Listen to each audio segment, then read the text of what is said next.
Ano raw ang kaso? Tanong ng kapatid ni Janine na si Patrick sa kanya habang ipinagmamaneho siya nito patungo sa presintong kinaroroonan ni Basil. Kasama rin nila si Kathleen. Sabado noon at mag-aalas 10 ng gabi. Kalahating oras na mula nang sabihin sa kanya ng kapatid ni Basil na dinampot nga ito ng mga pulis. Ayaw sabihin sa akin ni Cynthia, tugon niya. Ang nakababatang kapatid ni Basil ang tinutukoy niya na siya nagbalita sa kanya ng nangyari kay Basil. Puntahan ko na lang daw sa presinto si Basil. Ayaw pa nga sana niyang sabihin sa akin na nakakulong pala si Basil. Bakit? Ewan ko. Buti sinabi sa'yo. Pinilit ko eh. Nag-aalala kasi ako dahil mula kanina umaga ay wala kaming komunikasyon ni Basil, sabi niya. Maghapong naka-off ang cellphone niya.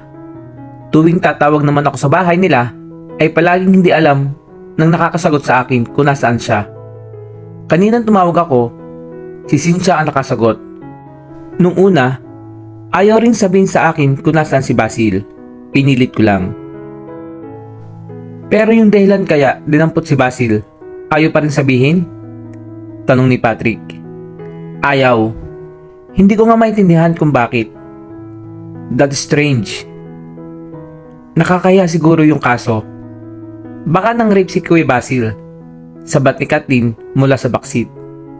Pwede. Ayon ni Patrick. Huwag naman sana, sabi niya. Pero wala na si Basil nang makarating sila sa presinto. Nakapagpiyansa na, sabi ng isa sa mga pulis doon. Mga 20 minutes pa lang sila nakakalis kasama ng abogado. Ano ho ba ang kaso niya? Nininervyos na tanong niya sa pulis. Hello? Boses ni Cynthia ang narinig na Janine sa kabilang linya. Cynthia, si Janine ito. Pwede ko bang makausap si Basil? Pakiusap niya. Kagagaling lang nila sa presinto. Gusto sana niya sumunod sa bahay ng mga ito pero pinayuhan siya ni Patrick na umuwi na lang sila at tawagan na lang niya ito sa telepono. Magmamadaling araw na kasi. Hindi raw magandang magtalo o mag-away ng ganong oras. Mabubulahaw ang mga natutulog na tao doon. Ilang sandaling natahimik si Cynthia bago lito nagsalita. Natutulog na kasi si kuya, ate. Pakigising. Hindi na nakikiusap ang tono niya kundi nag-uutos na. Natahimik ulit ito pero hindi niya na ulinigang inilapag nito ang receiver ng telepono. Parang tinakpan lang nito iyon ng kamay at may kinausap. O nag-isip lang ng panibagong alibay. Bukas na lang daw kayo mag-usap ni kuya. Sabihin mo sa kanya, pag hindi niya ako kinausap ngayong gabi, ay hindi na ako makikipag-usap sa kanya kahit kailan. Sabihin mo rin sa kanya na, pag hindi niya ako kinausap ngayon, maniniwala ako sa lahat ng ibinibintang sa kanya. Mariin ang pagkabigkas niya ng bawat salita niya. Nawala ulit sandali sa kabilang linya si Cynthia. Pagkaraan ng tila walang katapusang paghihintay, ay narinig na niya ang boses ng nobyo sa kabilang linya. Hindi totoo yun, maikling sabi nito. Bakit kailangang itago mo sa akin yung nangyari sa'yo? I was afraid na baka maniwala ka roon. Bakit hindi ako dapat maniwala sa biktima mo? Dahil hindi totoo ang sinasabi niya. She's lying. I will prove that in court. Baka matalo ka. May ebidensya siya. Huminga siya ng malalim bago uli nagsalita. Ba't kailangang gawin mo yun? Sinabi ko na sa iyo hindi totoo yun. Bakit mas naniniwala ka sa kanya? Because she has evidence. Halos pahiyaw na sabi niya. Hindi nakakibo si Basil. Akala ko desente ka, sabi niya. Janine, magkita tayo bukas. I can explain everything. Fabricated lang yung ebidensya niya. Huwag tayo rito sa telepono mag-usap. Mag-usap tayo ngayon. Pagod ako. Magulo pa ang isip ko. Baka hindi lang tayo magkaintindihan. Ano ba ang mahirap intindihin? Mahirap bang intindihin na may binaboy kang babae? At ngayon ay inirereklamo ng babaeng ito ang mga pinagagawa mo sa kanya? Mahirap bang intindihin yon? I told you she's lying. Ano ang motibo niya?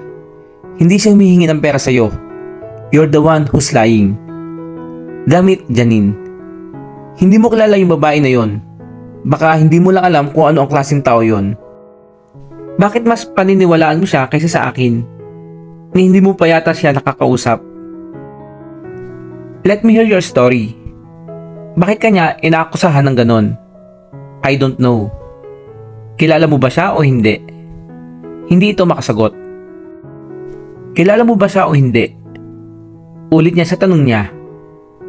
Nagkita ba talaga kayo o nagkausap ng gabing sinasabi niya? Hindi pa rin ito makaimik. You pig. Mariin at pasigaw na sabi niya rito. I hate you. Pagkatapos ay malakas na ibnaksak niya ang telepono. Ang inaasahan niya ay tatawag din agad ito at makikiusap na intindihin niya. Gagawin nito iyon kung natatakot itong mawala siya rito. Pero hindi nito ginawa iyon. Simula ngayon ay malaya na siya mula kay Basil. According to the policeman we've talked to, this is what happened. Panimula ni Janine pagkatapos humigop ng baso ng kape niya. Nasa loob sila magkakaibigan ng isang coffee shop ng mga sandaling yon. Nagkita-kita sila roon na mag-uwian. Tila kapwa-sabik ang mga ito na marinig ang kwento niya tungkol kay Basil. Kaninang umaga pa lang ay pilit siyang pinagkukwento ng mga ito sa telepono. May pinikap na babae sa isang bar si Basil. Prostitute yung babae? Putol na IC sa sinasabi niya. Yes. Nakilala niya yung babae sa bar. They had a negotiation. Nagkasundo sa presyo. Then, iniuwi ni Basil sa pad niya yung babae. As you both know, Basil is maintaining a separate bachelor's pad for himself, pero madalas pa rin sa bahay ng parents niya siya umuwi. Ang kwento ng babae, nag-usap daw muna sila ni Basil. Then, napahinto siya sandali. Then what? Tila hindi makapaghintay na tanong ni Pauline. Then they started to make love. Nagulat daw ang babae dahil may pagkasadista pala sa sex si Basil. Si Basil? May pagkasadista? Tila hindi makapaniwala si IC. Yun ang sabi ng babae. Kung ano-ano raw kababuyan ang ginagawa at gustong ipagwasa niya ni Basil. Nagulat din ako. Basil was always a gentleman pagkasama ko. Umaayaw na raw yung babae at gusto nang umalis kahit hindi na siya bayaran ni Basil, pero ayaw siyang pakawalan ni Basil. Kinumbinsi na lang niya si Basil na huwag na lang siyang saktan at babuyin. Pumayag naman si Basil.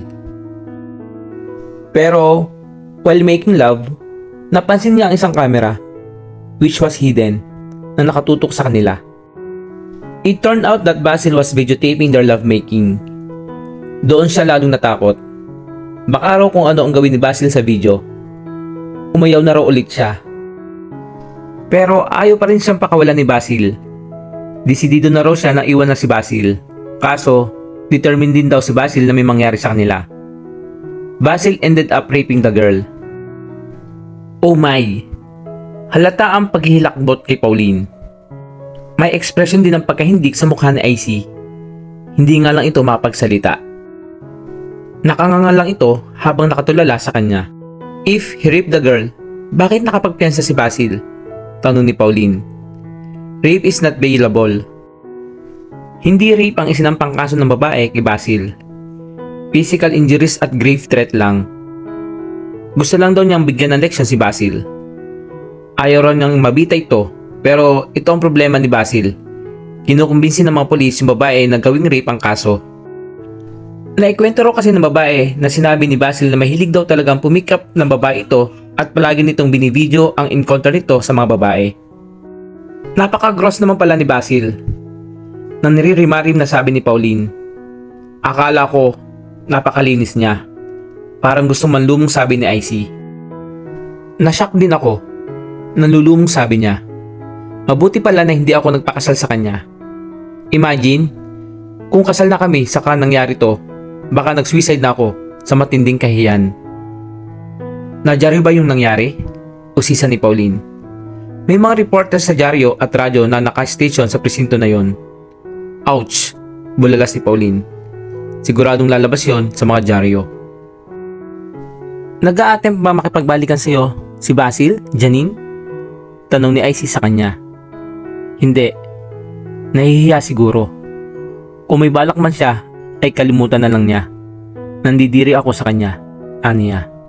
Ako rin, sigunda ni Pauline. Kaibigan ko siya, ani ni IC. Pero hindi talaga maganda yung ginawa niya.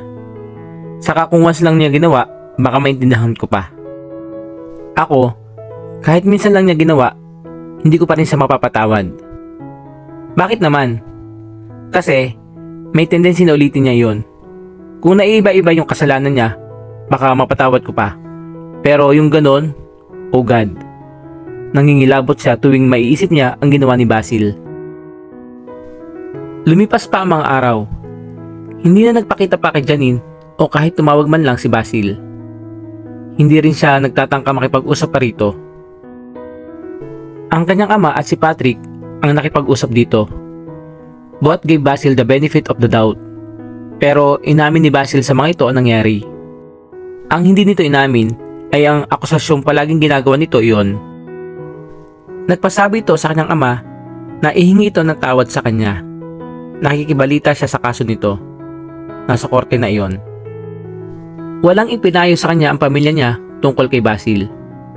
Hindi siya pinayuhan ng sinuman sa pamilya niya na iwanan ito, ngunit wala rin nagsabi sa kanya na patawarin ito. Hinayaan siya ng mga ito na magdesisyon. Naniniwala ang mga ito sa kakayahan niyang magdesisyon para sa sarili niya.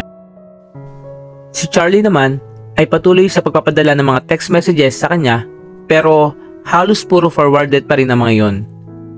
Hindi nito inuungkat ang tungkol kay Basil. Imposibleng hindi nito alam ang tungkol doon. Humingi na rin ito noon ng paumanhin sa kanya, kaugnay na hindi nito pagkakasabi sa kanya ng tungkol sa totoong hanap buhay nito.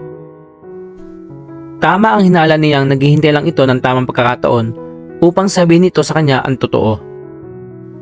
Hindi agad ito nagtapat. Nung gabi magkasama sila dahil baka magbago siya ng isip at hindi na siya sumama rito. Nangangamba raw ito na baka may masamang mangyari sa kanya kapag nag-iisa na lang siya dahil nga nakainom na siya. With him, she was safe. Magtatapat sana ito noon sa kanya, pero naunahan niya ng pagsisinungaling na nobyo na niya si Basil. Hindi na nito nagawa pang magtapat ng totoong pagkatao nito sa kanya dahil binalot agad ito ng depresyon na malamang may nobyo na siya. Sinabi niyang naiintindihan niya ito, na hindi siya nagagalit dito. May karapatan pa ba siyang magalit dito sa kabila ng mga ginawa nito sa kanya nang gabi magkasama sila? Naipaliwanag na rin nito sa kanya ang dahilan kung bakit ito nasa lugar na una niyang kinakitaan dito. Nasiraan sa lugar na iyon ang sasakyan nito. Naghihintay raw ito na kaibigan na dudulog dito. Nasa likuran lang daw nito ang kotse nito. Parang may napansin nga siyang sasakyan sa likuran niya noon. Pero iisipin ba niyang ito ang may-ari niyon? Textmate pa rin nito si Kathleen. Mas madalas magpalitan ng text messages ang mga ito. Kilala niya si Kathleen. Imposibleng hindi kinuwento nito kay Charlie ang nangyari kay Basil. May pagkatsismosa rin ang kapatid niyang ito. Ang inaasahan niya at ipinapanalangin pagkatapos niya makipagkalas kay Basil ay makikipaglapit uli sa kanya si Charlie na makikipagkaibigan uli ito sa kanya kung hindi man muli manligaw. Pero mag-iisang buwan na mula nang magkakaso si Basil ay hindi pa rin nagpapakita sa kanya si Charlie. Gusto na niyang isiping hindi na siya ganoong kaimportante ngayon para dito. Hanggang isang gabi, pagkagaling niya mula sa opisina, ay dinatnan niya ito sa bahay nila.